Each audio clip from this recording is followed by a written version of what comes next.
to Vanessa's podcast.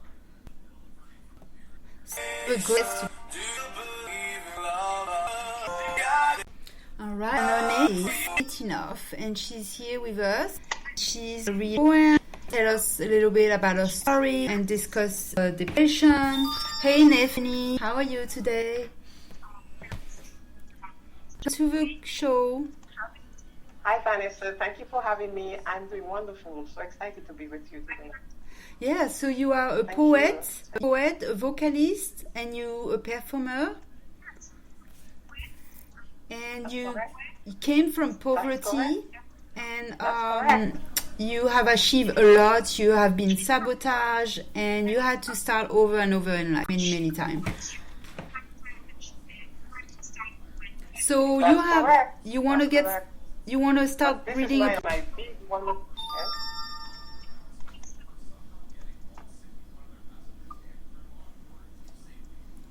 Can you repeat that again, please?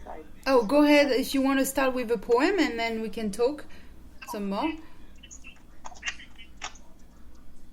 Okay. So this poem I'm going to do is called I Fight. The shorter days they give their call, I see how quickly darkness falls. Here outside the streets are filled with bustling shoppers. I feel this tug of war to keep my hustle on. But this pressure, this seasonal phenomenon, I grip. It a party stopper. I fight this pressure off.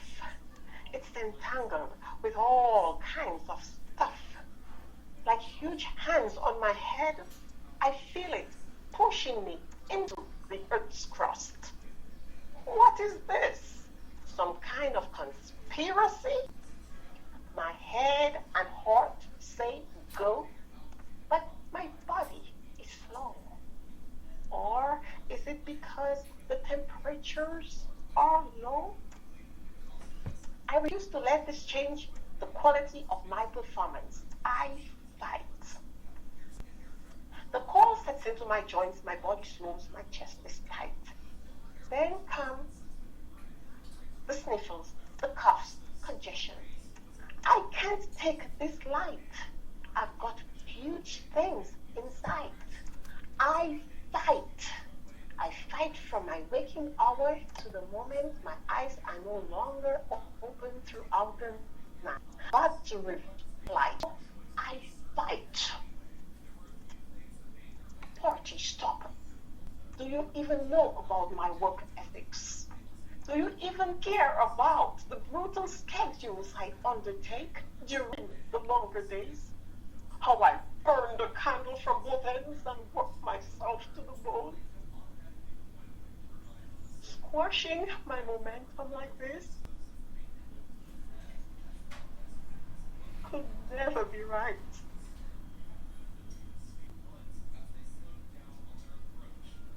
Is that it?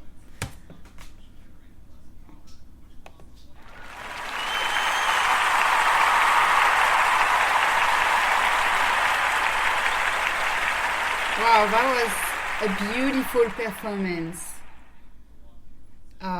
You can when you have some experience there.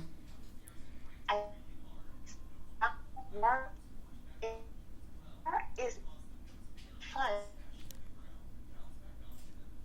Seems like it's my fight.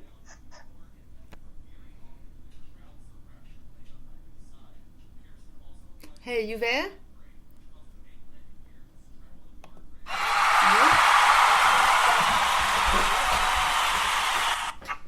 All right, do you have another poem for us? Oh, looks like we might have lost her. Oh, Nathanie, are you there? Oh. Okay, yeah. So, let's have a little chat. So you want to? Yeah, can you hear me? Okay. So you wanted I'm to hearing you. discuss depression a little bit? Just get to the end. Yeah. Oh, yeah. go ahead. I wanted to have a conversation about that because sometimes people are being as busy as they can because you have to take care of this and that and the other, and from pushing yourself so hard, you may not be able to tell what is happening with you. You just feel you're operating differently than usual. You do so much and you build up all this momentum and all these projects in display, and you're trying to complete them, but the different things are pulling at you from different directions, and you're not able to give your 100%. And if ever you're feeling that way, I want to encourage you to check it. Speak to someone. Many times we feel like, oh, I'm not crazy if I have to speak to a mental health professional. But when you're not feeling well in your body, you go to a doctor, and with your mental health, it's just the same. It's for your overall well-being. And so I had this situation, I'm telling you this because I had this situation where I pushed myself so hard. I was working 2 jobs. When I was working 2 jobs, I had all these extracurricular activities I was involved in. I was involved in in an ensemble. When we finished with the ensemble, I was running to a theater here or there to perform. And my life was just so busy. So like exhausted. Of having to all these things. Yeah, and so I was wondering at one point, why am I not accomplishing as I did earlier in the year? I would feel the full starts to come, my body starts to feel different, and the amount of comments I was realizing it just would be different, and it's like dragging so much. And so it was then to symptoms because I didn't know I was dealing with depression then. Or if I knew, there was a point when I was dealing with depression, but I wasn't. Yeah, I understand what you're saying. And so, we don't know how it impacts different people, and so we have to really be always listening to how our body is responding to us when we're pushing ourselves, because we just, you always hear that say, listen to your body. Because it's important to take care of mental health as well as well-being, spiritual being, and physical being. People misinterpret mental health for mental disease. There's a variation between having a disorder, mental disease, and mental health. Mental health is just taking care of your mind, such as taking the time to relax, meditation, hypnosis. Just relax so you're not bombarded with thoughts and negative thoughts, and points where you can comprehend what's going on, and not let it go as far as you say to the point where you cannot manage, so it becomes unmanageable. Or you can't perform, or you can't achieve the goals that you have set out. Because we can only do so much, and we have some people have a large attention span and people have shorter attention span. And the human brain really can only take 20 to 30 minutes at a time of like 100% full concentration. So you cannot throw yourself too much stuff. It's better to do less and have them, fully complete than having 100 of them and not them. So I applaud you for expressing this to a listener, because everybody can use that. A little, like, it's not to be ashamed to say I need to see somebody about my mental status, because it doesn't have to be a psychologist. It can be a life coach. It can be a healthcare worker. It can be a mental health worker. Whatever works for you. Or it can be a friend. Sometimes. I should also add that. It can be a friend. And I also have to add that we're in 2020. It's time people have this healthy outlook on your mental health and your mental attitude, as opposed to thinking of yourself as being crazy. Or you're going to see a shrink, or you're crazy because you're going to see a shrink. It's we're dealing with modern times. And yeah, those are short-minded people.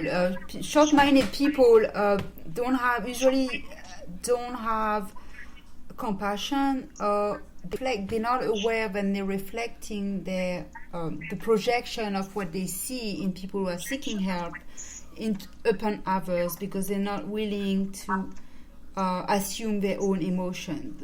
So anybody who is going to call out his name is usually because they are not willing to, take the step towards fixing their issues.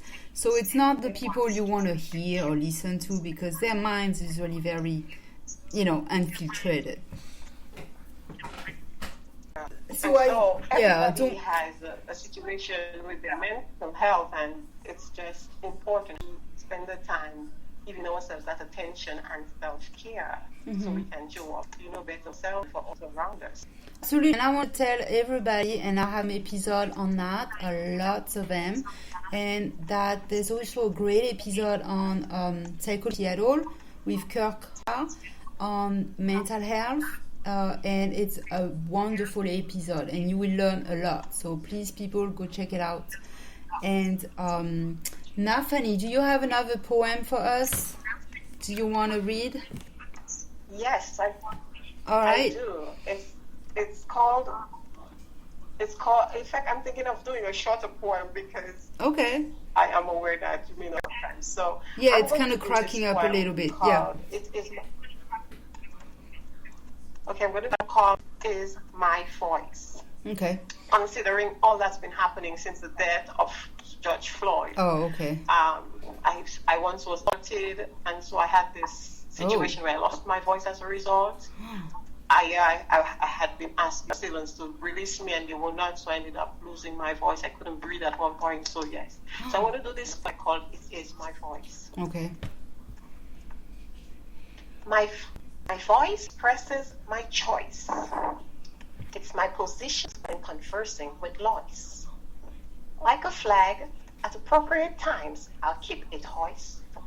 It's my voice. Other ways I use it is for melody. And if you suffer with something, it can even serve as therapy.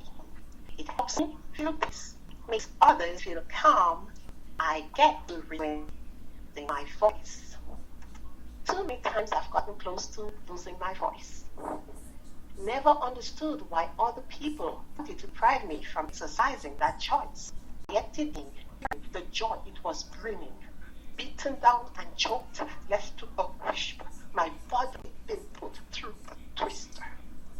I own a Rolls Royce, but I own my voice. My one favorite thing that helps me feel free. Using good taste, it's mine. It represents me. It is my voice. Thank you. Wow, that was so powerful. I really like it. It's very powerful. And when I perform like this, also it helps. So for people who haven't tried that, to be a vocal performer like that, they should definitely try it out, because some people hold so much emotion inside and they don't know how to express, themselves, or they don't have anybody to talk to. So a good way is to start by reading, poetry, prose, anything, scripts, anything that can help them to just be able to express, their voice. So yeah, it's another way of therapy as well. That is so true, because I really thought poetry has become obsolete, and when I got back into training and I did this creative writing, and then on a weekly basis to theaters where we perform, it's the number of persons who came out on a weekly basis and did their craft, and I was just blown away. The kind of messages that people would share, it was a highlight for my week. Wow. It's just that we were not on national television, but it was so powerful. The quality and the standard of these programs were of such a high quality that it was I know, I absolutely adore watching people going on audition, being in the background in the theater, and you have those really great comedians or great actors, and when they have a message at the same time, it's just wonderful. Yes, it really was also a highlight